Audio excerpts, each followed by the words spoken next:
constable yes sir গুরুস্থানের তাও লিখে রাখো জি স্যার জলদি যাও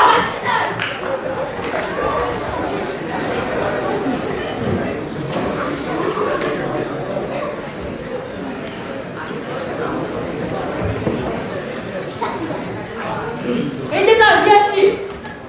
আপনি গুরুস্থানের মোতালি যে না স্যার মোতালি তো সুনিতে আছে আমি এই গুরুস্থানে গুরুত্ব সিটি কর্পোরেশনের নিবন্ধন আছে স্যার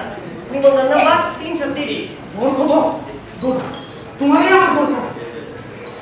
এই পর্যন্ত কতগুলো খবর করেছো হিসাব মনে নাই স্যার এক পড়তো নেকিনা স্যার খবর করতাম শুনছিলাম একটা করে খবর তুললে ওই ব্যাসকে একটা করে ঘর তৈরি হয় তোর রাখালে ওটা বাকি গেলে মতো সুরাল লোক পুরো মনে একটা ব্যস্ত থাকবে দিব না এক কমাবো এত ঘর দিয়ে কি করবো রাখো তোমার ঘরের হিসাব হলো আমার দরকার কবরে এর গাইতে কয়টা কবর করতে পারো সেটা বলো স্যার আমি পেশাদার কবর করে না তো একটা নেশা লাহা আরে নেশা হয়ে যা না করলে ভালো থাকে না এই নেশাদার করতে পারেন পারবে না সরস্বতী তুমি শুনতে থাকো তুই মনে করে রুটি বানান করিয়া বলছে বল সব জায়গায় ক্ষমতা দেখাতে যাবে না ক্ষমতার বাড়াবাড়ির জন্য আজ এই অবস্থা এত লাশের খবর যদি একবার চাউর হয় ভেবেছো কি পরিণতি হতে পারে সরি স্যার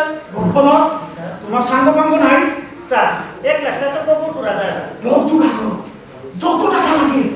রাত শেষ হওয়ার আগে কবর করে শেষ করো 10 দিন যতটা পারো তারপর বুঝতে পেলো সব বুঝতে পেলো যেন কোনো চিহ্ন না থাকে স্যার এত লোক কই পাবো আর এই এক রাতের ভিতরে তো এত কবর করা সম্ভব না হ্যাঁ ঢং করো রেডিমেড কাপড় নাই শুনছি তোমরা নাকি আগে থেকে কাপড় খুঁজতে রাখো প্রতি কাপড় নাকি আবার 5000 আছে দুইটা ওই জানা দেখো মোটা কি জানা না জানা না বাটা না হিজারা সব কিছু করতেছে এই যে তোমার কথা হইতো এত কথা নেই মুদা কোনো নাই মুদা মানে কি কোনো কথা না একদম বন্ধ তুমি কেমন কবর যতগুলো পারো তারপর সব বুঝতে পারো যেন কোনো চিহ্ন না আসে স্যার এই কোস্টানে সব প্লট ভাগ করা এই ধরে ভিআইপি প্লট জানা না প্লট পুরো শিশু সব আলাদা আলাদা কোন প্লটে কোন কথা সব প্রতি একটা এক প্রতি যেন কোনো চিহ্ন না থাকে কেউ যেন কোনো দিন খুঁজে না পায় জি স্যার দেখি স্যার আমি কাউকে পাই কিনা আমি গেলাম স্যার কনস্টেবল ইয়েস